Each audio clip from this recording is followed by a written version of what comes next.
so there's always a chance that we could still eventually get access to this exploit. But moving on from that, the main thing I wanted to cover in this video is that it seems that digital edition games that could be used as userland exploits are kind of off the table now due to a change that PlayStation has made to the licenses when you buy any digital games. Now, this seems to be another way that they're cracking down on different userland exploits. First of all, they got rid of the Netflix application and YouTube application that could be used as userland exploits on the PS5 by effectively forcing a license requirement on the account to be able to load those applications, whereas previously they did not require one.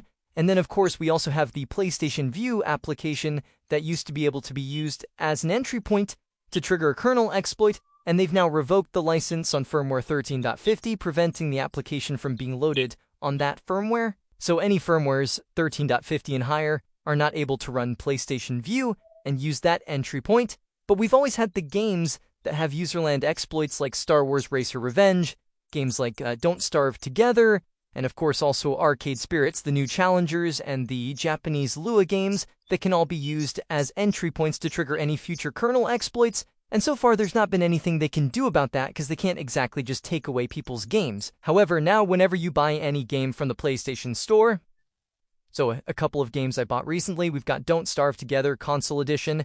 You can see here it now has this valid period start and end. So the start period is blank, but the end period is 14/5/2026.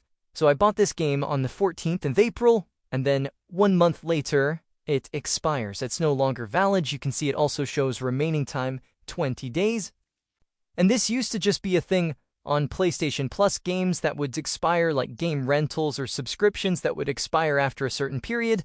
But this is happening with fully purchased games now. So games that you have fully purchased, they will now expire after 30 days at the time of either purchasing it or first downloading it. So that is the big issue there. You can see I have the same problem with Star Wars Racer Revenge. Same thing. Got a start and end date, so expires in 29 days. I checked with other games that don't have known exploits. So I bought this one and it also expires, so it seems to be every game that you buy from now on. Interestingly, they don't appear to be applying this retroactively to games that you've previously purchased, because a couple of games here that I purchased on the store over 10 years ago, they do not have the 30-day expiry date, so they continue to work indefinitely. However, any new games that I purchase will expire within 30 days. So what this basically means is we can no longer rely on digital edition games, and yes, this applies to PS5 as well, even though I'm showing PS4 here. It's the same thing on the PS5 as far as I'm aware. So generally, we cannot rely on these digital games being used as entry points to trigger kernel exploits, because once you put your console offline, or over 30 days, it will then require a connection to PSN to allow you to run that game. And this applies even if you do have your console activated as primary. So you can see here, expires in 29 days. And if I go into my account management, activate as your primary PS4, you can see it is already activated as my primary console, so even with your account being activated on the console, it will still expire within 30 days. This could also patch the unlimited game sharing method that repair shops were using to essentially use the revert method to activate an account that has lots of games licensed to it that were being downloaded onto customers' PS4s, and with the revert method, they were able to keep the console activated while allowing the account to be activated on other consoles so that they could basically preload hundreds of games onto different customers' consoles, as many as they wanted from the same account, and as long as they kept their console offline, they would be able to access those games. However, now that they expire within 30 days, that likely will no longer work unless there is some other workaround for that issue. Now, I do find this a little bit ironic, given the fact that this seems kind of similar to the same thing that PlayStation used to mock Xbox for back in the launch of the PlayStation 4 when Xbox was originally planning to have this, heavy DRM system where the console would have to check the license with the server within 24 hours, otherwise the game would not work. And that was originally what the Xbox One was going to have implemented, and Sony basically mocked them in their PlayStation 4 announcement saying this: if you enjoy playing single-player games offline, PS4 won't require you to check in online periodically. Now, to be fair, they were referring to disc-based games in that particular clip.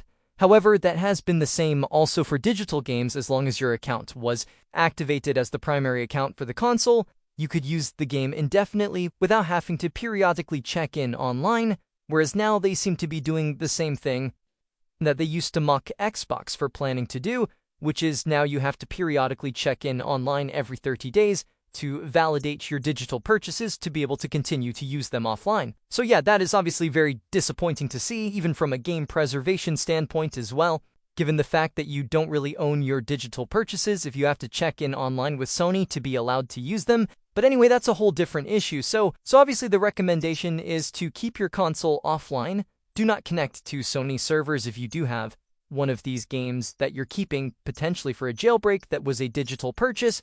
Make sure you keep the console offline, because even though it doesn't look like they're retroactively imposing this 30-day check-in periods with games that you've bought before they introduced this change, just to be safe, I would still recommend just staying offline and not connecting to the server so you can continue to use your digital game. And of course, physical media is still king, so if you are able to get a disc edition version of one of the games, that would definitely be preferred, because you do not have these restrictions when you have a physical copy, and you can install them on older firmware consoles.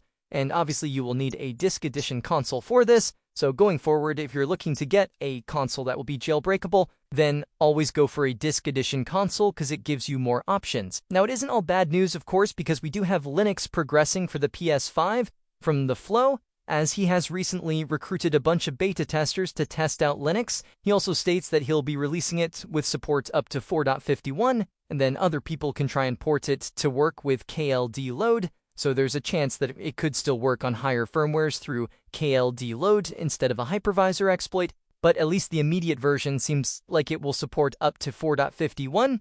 Also, the hypervisor exploit with PS5 Hen is getting updates continuously to improve it. OSM discovered a problem with PS5 Hen that was causing it to take much longer to load your fake package files, so that issue will be resolved in the next version. And also Zeko has added it to his host, and it can now be loaded directly from zekoxeo.github.io/luasource. So if you head to that website, you'll be able to load PS5 Hen directly from the website instead of having to inject it with SOCAT, which makes that a lot more convenient, but it does still have some issues. Apparently, if you run lots of fake packages back to back, it can still cause crashes. I still wouldn't say it's quite ready for end users to use primarily yet. And then last but not least, we have Lappy releasing a new version of PS5 Xplorer, version 1.05. So this particular version here adds a few new features. I believe it also is a lot faster at transferring files, so if you're trying to copy games from, one location to another, like your USB to your internal storage, it should copy the files a lot faster now. And there's also a new auto-load editor built in, and this is my favorite feature by far, where you can select your autoload.txt file for your YouTube jailbreak or any other jailbreaks that use this system for loading payloads. You can edit your autoload.txt file, and then it has its own built-in editor where you can change the load order of what payloads get loaded first, and then also add and remove different payloads and add custom delays between payloads loading. So all of that now built into the latest version of PS5 Xplorer. Now, the updates might not be out just yet at the time I'm recording this video, but if it's not out yet, it should be coming soon, so keep an eye on the Homebrew store for when 1.05 drops. So anyway, that's going to do it for this one. Hope you guys enjoyed this video or found the information useful. If you did, please leave a like and subscribe, and as always, I will hopefully see you guys in the next one.